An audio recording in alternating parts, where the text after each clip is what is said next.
रंगमंच का पर्दा गिर गया। तारा देवी ने शकुंतला का पाठ खेलकर दर्शकों को मुग्ध कर दिया था। जिस वक्त वह शकुंतला के रूप में राजा दुष्यंत के सम्मुख खड़ी ग्लानि, वेदना और तिरस्कार से उत्तेजित भाव को आग्नेय शब्दों में प्रकट कर रही थी, दर्शक वृंद शिष्टता के नियमों की उपेक्षा करके मंच की ओर उन्मत्तों की भांति दौड़ पड़े थे और तारा देवी का यशोगान करने लगे थे। कितने ही तो स्टेज पर चढ़ गए और तारा देवी के चरणों पर गिर पड़े। सारा स्टेज फूलों से पट गया। आभूषणों की वर्षा होने लगी। यदि उसी क्षण मेनका का विमान नीचे आकर उसे उड़ाकर न ले जाता तो कदाचित उस धक्कम धक्के में 10-5 आदमियों की जान पर बन जाती। मैनेजर ने तुरंत आकर दर्शकों को गुणगाकर का धन्यवाद दिया और वादा भी किया कि दूसरे दिन फिर वही तमाशा होगा। तब लोगों का मौनमात शांत हुआ, मगर एक युवक उस वक्त भी मंच पर खड़ा रहा। लंबे कद का था, तेजस्वी मुद्रा, कुंदन का सा, देवताओं का सा स्वरूप, गठी हुई देह, मुख से एक ज्योति सी प्रस्फुटित हो रही थी। कोई राजकुमार मालूम होता था। जब सारे दर्शकगण बाहर निकल गए, उसने मैनेजर से पूछा, क्या तारा देवी से एक क्षण के लिए मिल सकता हूँ? मैनेजर ने उपेक्षा के भाव से कहा, हमारे यहाँ ऐसा नियम नहीं है। युवक ने फिर पूछा, क्या आप मेरा कोई पत्र उसके पास भेज सकते हैं? मैनेजर ने उसी उपेक्षा के भाव से कहा, जी नहीं, क्षमा कीजिएगा, यह हमारे नियमों के विरुद्ध है। युवक ने और कुछ न कहा, निराश होकर स्टेज से नीचे उतर पड़ा और बाहर जाना ही चाहता था कि मैनेजर ने पूछा, जरा ठहर जाइए, आपका कार्ड? युवक ने जेब से कागज का एक टुकड़ा निकालकर कुछ लिख दिया और दे दिया। मैनेजर ने पुर्जे को उड़ती हुई निगाह से देखा। कुंवर निर्मलकांत चौधरी, OBE। मैनेजर की कठोर मुद्रा कोमल हो गई। कुंवर निर्मलकांत, शहर के सबसे बड़े रईस और ताल्लुकेदार, साहित्य के उज्जवल रत्न, संगीत के सिद्धहस्त आचार्य, उच्च कोटि के विद्वान, 8-10 लाख सालाना के नफेदार, जिनके दान से देश की कितने ही संस्थाएं चलती थी, इस समय एक शूद्र प्रार्थी के रूप में खड़े थे। मैनेजर अपने उपेक्षा भाव पर लज्जित हो गया। विनम्र शब्दों में बोला, क्षमा कीजिएगा, मुझसे बड़ा अपराध हुआ। मैं अभी तारा देवी के पास हुजूर का कार्ड लिए जाता हूँ। कुंवर साहब ने उससे रुकने का इशारा करके कहा, नहीं, अब रहने दीजिए, मैं कल 5 बजे आऊँगा। इस वक्त तारा देवी को कष्ट होगा, यह उनके विश्राम का समय है। मैनेजर ने कहा, मुझे विश्वास है कि वह आपकी खातिर इतना कष्ट सहर्ष सह लेगी। मैं 1 मिनट में आता हूँ।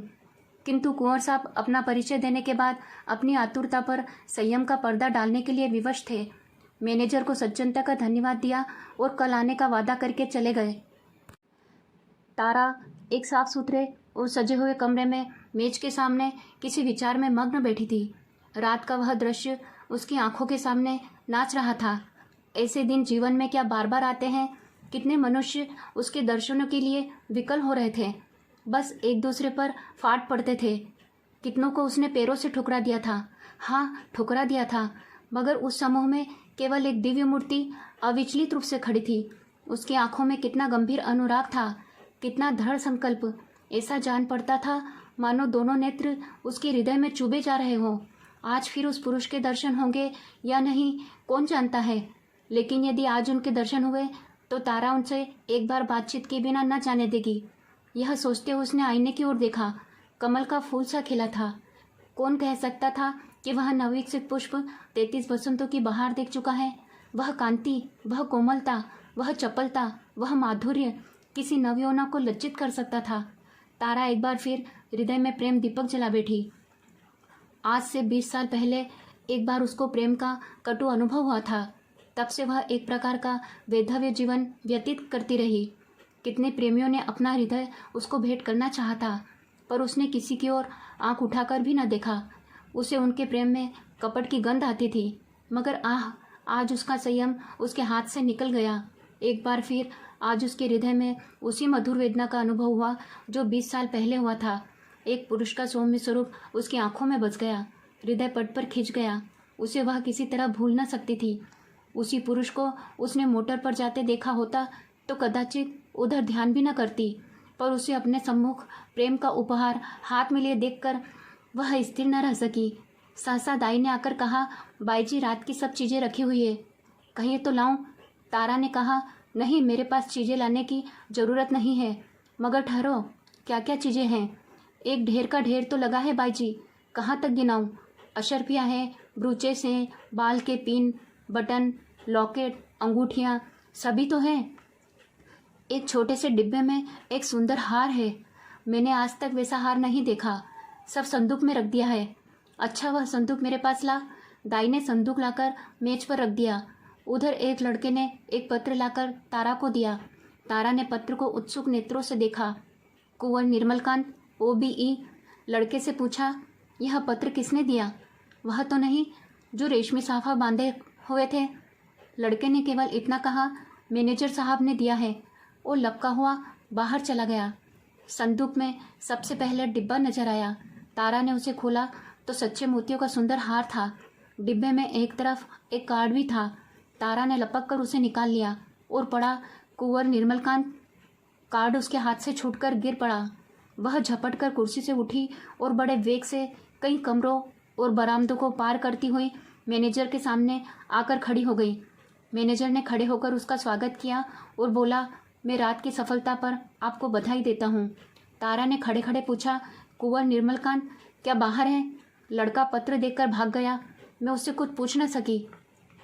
कुंवर साहब का रुक्का तो रात ही में तुम्हारे चले जाने के बाद मिला था, तो आपने उसी वक्त मेरे पास क्यों न भेज दिया?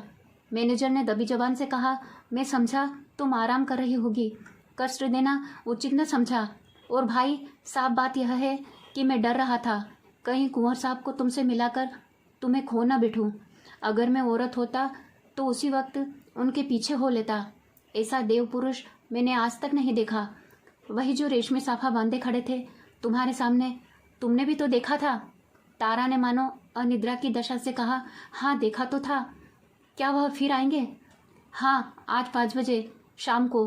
बड़े विद्वान आदमी हैं और इस शहर के सबसे बड़े रईस। आज मैं रिहर्सल पर ना आऊँगी। कुंवर साहब आ रहे होंगे। तारा आईने के सामने बैठी है और दाई उसका श्रृंगार कर रही है। श्रृंगार भी इस जमाने की एक विद्या है। पहले परिपाटी के अनुसार ही श्रृंगार किया जाता था। कवियों, चित्रकारों और रसिकों ने श्रृंगार की मर्यादा सी बांधी थी। आंखों के लिए काजल लाजमी था, हाथों के लिए मेहंदी, पाँव के लिए महावर, एक एक अंग, एक एक आभूषण के लिए निर्दिष्ट था। आज वह परिपाटी नहीं रही। आज प्रत्येक रमणी अपनी सुरुचि, सुबुद्धि और तुलनात्मक भाव से श्रृंगार करती है। उसका सौंदर्य किस उपाय से आकर्षकता की सीमा पर पहुंच सकता है, यही उसका आदर्श होता है। तारा इस कला में निपुण थी। वह 15 साल से इस कंपनी में थी और वह समस्त जीवन उसने पुरुषों के हृदय से खेलने में ही व्यतीत किया था। किस चितवन से, किस मुस्कान से, किस अंगड़ाई से, किस तरह केशों को बिखेर देने से दिलों का कत्ले आम हो जाता है, इस कला में कौन उससे बढ़कर हो सकता था। आज उसने चुन चुनकर आजमाए हुए तीर तरकस से निकाले और जब अपने अस्त्रों से सजकर वह दीवान खाने में आई तो जान पड़ा मानो संसार का सारा माधुर्य उसकी बलाएं ले रहा है। वह मेज के पास खड़ी हो गई और कुंवर साहब का कार्ड देखती रही। उसके कान मोटर की आवाज़ की ओर लगे हुए थे। वह चाहती थी कि कुंवर साहब इसी वक्त आ जाए और उसे इसी अंदाज में खड़े देखे। इसी अंदाज में वह उसके अंग प्रत्यंगों की पूर्ण छवि देख सकते थे। उसने अपने श्रृंगार कला में काल पर विजय पाली थी। कौन कह सकता था कि वह चंचल नवयौवना उस अवस्था को पहुंच चुकी है जब हृदय को शांति की इच्छा होती है। वह किसी आश्रम के लिए आतुर हो उठता है। उसका अभिमान नम्रता के आगे सिर झुका देता है। तारा देवी को बहुत इंतजार न करना पड़ा। कुंवर साहब शायद मिलने के लिए उससे भी अधिक उत्सुक थे। 10 ही मिनट के बाद उनकी मोटर की आवाज़ आई। तारा संभल गई। एक क्षण में कुंवर साहब ने कमरे में प्रवेश किया। तारा शिष्टाचार के लिए हाथ मिलाना भी भूल गई। प्रौढ़ावस्था में भी प्रेमी की उद्विग्नता और असावधानी कुछ कम नहीं होती। वह किसी सलज्जा युवती की भांति सिर झुकाए खड़ी रही। कुंवर साहब की निगाह आते ही उसकी गर्दन पर पड़ी। वह मोतियों का हार जो उन्होंने रात को भेंट किया था चमक रहा था। कुंवर साहब को इतना आनंद और कभी न हुआ। उन्हें एक क्षण के लिए ऐसा जान पड़ा मानो उनके जीवन की सारी अभिलाषाएं पूरी हो गई हो। बोले, मैंने आपको आज इतने सवेरे कष्ट दिया, क्षमा कीजिएगा। यह तो आपके आराम का समय होगा। तारा ने सिर से खिसकती हुई साड़ी को संभाल कर कहा, इससे ज़्यादा आराम और क्या हो सकता है कि आपके दर्शन हुए। मैं इस उपहार के लिए और क्या आपको मनो धन्यवाद देती हूँ। अब तो कभी कभी मुलाकात होती रहेगी। निर्मलकांत ने मुस्कुराकर कहा, कभी कभी नहीं, रोज। आप चाहे मुझसे मिलना पसंद न करें, पर एक बार इस ड्योरी पर सिर को झुका ही जाऊंगा। तारा ने भी मुस्कुराकर उत्तर दिया, उसी वक्त तक जब तक कि मनोरंजन की कोई नई वस्तु नजर न आ जाए। क्यों? मेरे लिए यह मनोरंजन का विषय नहीं है, जिंदगी और मौत का सवाल है। हाँ, तुम इसे विनोद समझ सकती हो, मगर कोई परवाह नहीं। तुम्हारे मनोरंजन के लिए मेरे प्राण भी निकल जाए तो मैं अपना जीवन सफल समझूंगा। दोनों तरफ से इस प्रीति को निभाने के वादे हुए। फिर दोनों ने नाश्ता किया और कल भोज का न्योता दे कुंवर साहब ने विदा ली। एक महीना गुजर गया। कुंवर साहब दिन में कई कई बार आते। उन्हें क्षण का वियोग भी असह्य था। कभी दोनों बजरे पर दरिया की सैर करते, कभी हरी हरी घास पर पार्कों में बैठे बातें करते, कभी गाना बजाना होता था। नित्य नए प्रोग्राम बनते थे। सारे शहर में मशहूर था कि ताराबाई ने कुंवर साहब को फांस लिया है और दोनों हाथों से संपत्ति लूट रही है। पर तारा के लिए कुंवर साहब का प्रेम ही एक ऐसी संपत्ति थी जिसके सामने दुनिया भर की दौलत दे थी। उन्हें अपने सामने देखकर उसे किसी वस्तु की इच्छा न होती थी। मगर एक महीने तक इस प्रेम के बाजार में घूमने पर भी तारा को वह वस्तु न मिली जिसके लिए उसकी आत्मा लोलुप हो रही थी। वह कुंवर साहब से प्रेम की, अपार और अतुल प्रेम की, सच्चे और निष्कपट प्रेम की बातें रोज सुनती थी, पर उसमें विवाह का शब्द न आने पाता था। मानो प्यासे को बाजार में पानी छोड़कर सब कुछ मिलता हो। ऐसे प्यासे को पानी के सिवा और किस चीज़ से तृप्ति हो सकती है? प्यास बुझाने के बाद संभव है और चीज़ों की तरफ उसकी रुचि हो, पर प्यासे के लिए तो पानी सबसे मूल्यवान पदार्थ है। वह जानती थी कि कुंवर साहब उसके इशारे पर प्राण तक दे देंगे, लेकिन विवाह की बात क्यों उनकी जुबान पर नहीं मिलती थी? क्या इस विषय पर कोई पत्र लिखकर अपना आशय कह देना संभव था? फिर क्या वह उसको केवल विनोद की वस्तु बनाकर रखना चाहते थे? यह अपमान उससे न सहा जाएगा। कुंवर के एक इशारे पर वह आग में कूद सकती थी, पर यह अपमान उसके लिए असह्य था। किसी शौकीन रेस के साथ वह इससे कुछ दिन पहले शायद 1-2 महीने रह जाती, पर उसे नोच खसोट कर अपने रहा लेती। किंतु प्रेम का बदला प्रेम है। कुंवर साहब के साथ वह यह निर्लज्ज जीवन न व्यतीत कर सकती थी। उधर कुंवर साहब के भाई बहन भी गाफिल न थे। वे किसी भांति उन्हें ताराबाई के पंजे से छुड़ाना चाहते थे। कहीं कुंवर साहब का विवाह ठीक कर देना ही एक ऐसा उपाय था जिसके सफल होने की आशा थी, और यही उन लोगों ने किया। उन्हें यह भय तो न था कि कुंवर साहब इस एक्ट्रेस से विवाह करेंगे। हाँ, यह भय अवश्य था कि कहीं रियासत का कोई हिस्सा उसके नाम कर दे या उसके आने वाले बच्चों को रियासत का मालिक बना दे। कुंवर साहब पर चारों ओर से दबाव पड़ने लगा। यहाँ तक कि यूरोपियन अधिकारियों ने भी उन्हें विवाह कर लेने की सलाह दी। उस दिन संध्या समय कुंवर साहब ने ताराबाई के पास जाकर कहा, तारा देखो, तुमसे एक बात कहता हूँ, इनकार मत करना। तारा का हृदय छलकने लगा। बोली, कहिए, क्या बात है? ऐसी कौन सी वस्तु है जिसे आपकी भेंट करके मैं अपने को धन्य समझूं? बात मुंह से निकलने की देर थी, तारा ने स्वीकार कर लिया और हर्षोन्माद की दशा में रोती हुई कुंवर साहब के पैरों पर गिर पड़ी। एक क्षण के बाद तारा ने कहा, मैं तो निराश हो चली थी। आपने बड़ी लंबी परीक्षा ली। कुंवर साहब ने जबान दांतों तले दबाई, मानो कोई अनुचित बात सुन ली हो। यह बात नहीं है तारा। अगर मुझे विश्वास होता कि तुम मेरी याचना स्वीकार कर लोगी तो कदाचित पहले ही दिन मैंने भिक्षा के लिए हाथ फैलाया होता, पर मैं अपने को तुम्हारे योग्य नहीं पाता था। तुम सद्गुणों की खान हो और मैं जो कुछ हूँ वह तुम जानती हो। मैंने निश्चय कर लिया था कि उम्र भर तुम्हारी उपासना करता रहूँगा। शायद कभी प्रसन्न होकर तुम मुझे बिना मांगे ही वरदान दे दो। बस यही मेरी अभिलाषा थी। मुझ में अगर कोई गुण है तो वो यही कि मैं तुमसे प्रेम करता हूँ। जब तुम साहित्य या संगीत या धर्म पर अपने विचार प्रकट करने लगती हो तो मैं दंग रह जाता हूँ और अपनी शुद्धता पर लज्जित हो जाता हूँ। तुम मेरे लिए सांसारिक नहीं, स्वर्गीय हो। मुझे आश्चर्य यही है कि इस समय मैं मारे खुशी के पागल क्यों नहीं हो जाता। कुंवर साहब देर तक अपने दिल की बातें करते रहे। उनकी वाणी कभी इतनी प्रगल्भ न हुई थी। तारा सिर झुकाए सुनती रही, पर आनंद की जगह उसके मुख पर एक प्रकार का क्षोभ लज्जा से मिला हुआ अंकित हो रहा था। यह पुरुष इतना सरल हृदय है, इतना निष्कपट है, इतना विनीत, इतना उदार। सहसा कुंवर साहब ने पूछा, मेरे भाग्य किस दिन जागेंगे? दया करके बहुत दिनों के लिए न टालना। तारा ने कुंवर साहब की सरलता से परास्त होकर चिंतित स्वर में कहा, कानून का क्या कीजिएगा? कुंवर साहब ने तत्परता से उत्तर दिया, इस विषय में तुम निश्चिंत रहो, मैंने वकीलों से पूछ लिया है। एक कानून ऐसा है जिसके अनुसार हम और तुम एक प्रेम सूत्र में बंध सकते हैं, उसे सिविल मैरिज कहते हैं। बस आज ही के दिन वह शुभ मुहूर्त आएगा। क्यों? तारा सिर झुकाए रही, बोल न सकी। मैं प्रातः कल आ जाऊंगा, तैयार रहना। तारा सिर झुकाए रही, मुंह से एक शब्द न निकला। कुंवर साहब चले गए, पर तारा वहीं मूर्ति की भांति बैठी रही। पुरुषों के हृदय से क्रीड़ा करने वाली चतुर नारी क्यों इतनी विमूढ़ हो गई थी? विवाह का एक दिन और बाकी है। तारा को चारों ओर से बधाइयाँ मिल रही है। थिएटर के सभी स्त्री पुरुषों ने अपनी सामर्थ्य के अनुसार उसे अच्छे अच्छे उपहार दिए हैं। कुंवर साहब ने भी आभूषणों से सजा हुआ एक श्रृंगारदान भेंट किया है। उनके 2-4 अंतरंग मित्रों ने भी भांति भांति के सौगात भेजे हैं, पर तारा के सुंदर मुख पर हर्ष की रेखा भी नजर नहीं आती। वह क्षुब्ध और उदास है। उसके मन में 4 दिनों से निरंतर यही प्रश्न उठ रहा है, क्या कुंवर साहब के साथ विश्वासघात करे? जिस प्रेम के देवता ने उसके लिए अपनी कुल मर्यादा को तिलांजलि दे दी, अपने बंधुजनों से नाता तोड़ा, जिसका हृदय हिमकण के समान निष्कलंक है, पर्वत के समान विशाल, उसी से कपट करे? नहीं, वह इतनी नीचता नहीं कर सकती। अपने जीवन में उसने कितने ही युवकों से प्रेम का अभिनय किया था, कितने ही प्रेम के मतवालों को वह सब्जबाग दिखा चुकी थी, पर कभी उसके मन में ऐसी दुविधा न हुई थी, कभी उसके हृदय ने उसका तिरस्कार न किया था। क्या इसका कारण इसके सिवा कुछ और था कि ऐसा अनुराग उसे और कहीं न मिला था?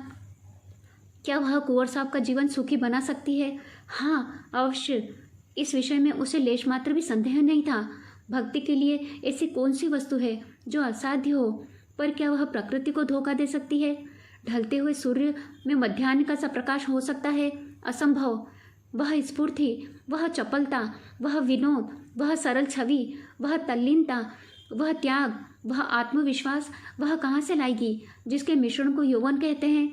नहीं, वह कितना भी चाहे, पर कुंवर साहब के जीवन को सुखी नहीं बना सकती। बूढ़ा बैल कभी जवान बछड़ों के साथ नहीं चल सकता। आह, उसने यह नौबत ही क्यों आने दी?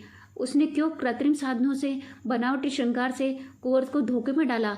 अब इतना सब कुछ हो जाने पर वह किस मुंह से कहेगी कि मैं रंगी हुई गुड़िया हूँ? जवानी मुझसे कब की विदा हो चुकी है, अब केवल उसका पद चिन्ह रह गया है।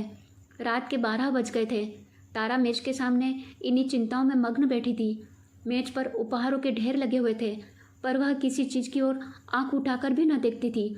अभी 4 दिन पहले वह इन्हीं चीज़ों पर प्राण देती थी। उसे हमेशा ऐसी चीज़ों की तलाश रहती थी जो काल के चिन्हों को मिटा सके, पर अब उन्हीं चीज़ों से उसे घृणा हो रही थी। प्रेम सत्य है और सत्य और मिथ्या दोनों एक साथ नहीं रह सकते। तारा ने सोचा, क्यों न यहाँ से कहीं भाग जाए, किसी ऐसी जगह चली जाए जहाँ कोई उसे जानता भी न हो। कुछ दिनों के बाद जब कुंवर का विवाह हो जाएगा तो वह फिर यहाँ आकर उनसे मिले और यह सारा वृत्तांत उनसे कह सुनाए। इस समय कुंवर पर वज्रपात सा होगा। हाय, न जाने उनकी क्या दशा होगी, पर उसके लिए इसके सिवा और कोई मार्ग नहीं है। अब उनके दिन रो रो के कटेंगे, लेकिन उसे कितना ही दुख क्यों न हो, वह अपने प्रियतम के साथ छल नहीं कर सकती थी। उसके लिए इस स्वर्गीय प्रेम की स्मृति, इसकी वेदना ही बहुत है, इससे अधिक उसका अधिकार नहीं। दाई ने आकर कहा, बाई जी चलिए, कुछ थोड़ा सा भोजन कर लीजिए, अब तो 12 बज गए। तारा ने कहा, नहीं, जरा भी भूख नहीं, तुम जाकर खा लो। दाई ने कहा, देखिए मुझे भूल न जाइएगा, मैं भी आपके साथ चलूँगी। अच्छे अच्छे कपड़े बनवा रखे हैं ना? अरे बाई जी, मुझे अच्छे कपड़े लेकर क्या करना है, आप अपना कोई उतरा दे दीजिएगा। दाई चली गई। तारा ने घड़ी की ओर देखा। सचमुच 12 बज गए थे। केवल 6 घंटे और हैं। प्रातःकाल कुंवर साहब उसे मंदिर ले जाने के लिए आएंगे। हाय भगवान, जिस पदार्थ से तुमने इतने दिनों तक मुझे वंचित रखा, वह आज क्यों सामने लाए? यह भी तुम्हारी क्रीड़ा है। तारा ने एक सफ़ेद साड़ी पहन ली, सारे आभूषण उतार कर रख दिए। गर्म पानी मौजूद था। साबुन और पानी से मुंह धोया और आईने के सम्मुख जाकर खड़ी हो गई। कहाँ थी वह छवि, वह ज्योति जो आंखों को लुभा लेती थी? रूप वही था, पर कांति कहाँ थी? अब भी वह यौवन का स्वांग भर सकती है? तारा को अब वहाँ एक क्षण भी रहना कठिन हो गया। मेज पर फैले हुए आभूषण और विलास की सामग्रियां मानो उसे काटने लगी। यह कृत्रिम जीवन असह्य हो उठा। खस की टट्टियों और बिजली के पंखों से सजा हुआ शीतल भवन उसे भट्टी के समान तपाने लगा। उसने सोचा, कहाँ भाग कर जाऊं? रेल से भागती हूँ तो भागने न पाऊंगी। सवेरे ही कुंवर साहब के आदमी छूटेंगे और चारों तरफ मेरी तलाश होने लगेगी। वह ऐसे रास्ते से जाएगी जिधर किसी का ख्याल भी न जाए। तारा का हृदय इस समय गर्व से छलका पड़ता था। वह दुखी न थी, निराश न थी। फिर कुंवर साहब से मिलेगी, किंतु वह निस्वार्थ संयोग होगा। प्रेम के बनाए हुए कर्तव्य मार्ग पर चलकर वह दुखी क्यों हो? फिर उसे दुख या निराशा क्यों हो? सहसा उसे ख्याल आया, ऐसा न हो कुंवर साहब उसे वहाँ न पाकर शोक विवल की दशा में अनर्थ कर बैठे। इस कल्पना से उसके रोंगटे खड़े हो जाते थे। एक क्षण के लिए उसका मन कातर हो उठा। फिर वह मेज पर बैठी और यह पत्र लिखने लगी। प्रियतम, मुझे क्षमा करना। मैं अपने को तुम्हारी दासी बनने के योग्य नहीं पाती। तुमने मुझे प्रेम का वह स्वरूप दिखा दिया जिसकी इस जीवन में मैं आशा न कर सकती थी। मेरे लिए इतना ही बहुत है। मैं जब जीऊँगी तुम्हारे प्रेम में मग्न रहूँगी। मुझे ऐसा जान पड़ रहा है कि प्रेम की स्मृति में प्रेम के भोग से कहीं अधिक माधुर्य है और आनंद है। मैं फिर आऊँगी, फिर तुम्हारे दर्शन करूँगी, लेकिन उसी दशा में जब तुम विवाह कर लोगे। यही मेरे लौटने की शर्त है। मेरे प्राणों के प्राण, मुझसे नाराज न होना। ये आभूषण जो तुमने मेरे लिए भेजे थे, मैं नववधू के लिए छोड़े जा रही हूँ। केवल वह मोतियों का हार जो तुम्हारे प्रेम का पहला उपहार है, अपने साथ लिए जाती हूँ। तुमसे हाथ जोड़कर कहती हूँ, मेरी तलाश न करना। मैं तुम्हारी हूँ और सदा तुम्हारी रहूँगी। तुम्हारी तारा। यह पत्र लिखकर तारा ने मेज पर रख दिया, मोतियों का हार गले में डाला और बाहर निकल आई। थिएटर हॉल में संगीत की ध्वनि आ रही थी। एक क्षण के लिए उसके पैर बंध गए। 15 वर्षों का पुराना संबंध आज टूट रहा था। सहसा उसने मैनेजर को देखा। उसका कलेजा धक्क से हो गया। वह बड़ी तेजी से लपक कर दीवार की आड़ में आकर खड़ी हो गई। जो ही मैनेजर निकल गया, वह अहाते के बाहर आई और कुछ दूर गलियों में चलने के बाद उसने गंगा का रास्ता पकड़ा। गंगा तट पर सन्नाटा छाया हुआ था। 10-5 साधु बैरागी धुनियों के सामने लेटे थे।